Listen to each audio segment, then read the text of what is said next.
తండ్రి నా ఇష్టము కాదు, నీ చిత్తమైతే ఈ పాత్రను నా యొద్ద నుండి కులాగించుము అని ప్రార్థన చేసిన ప్రభువా,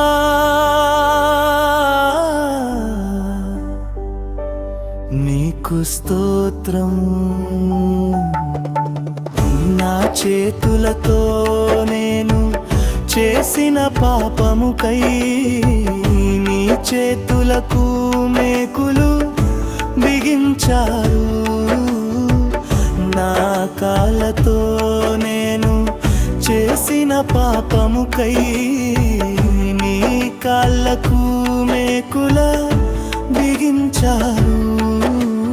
నాకై రక్తము కార్చిన ప్రభువా, నీకు స్తోత్రం.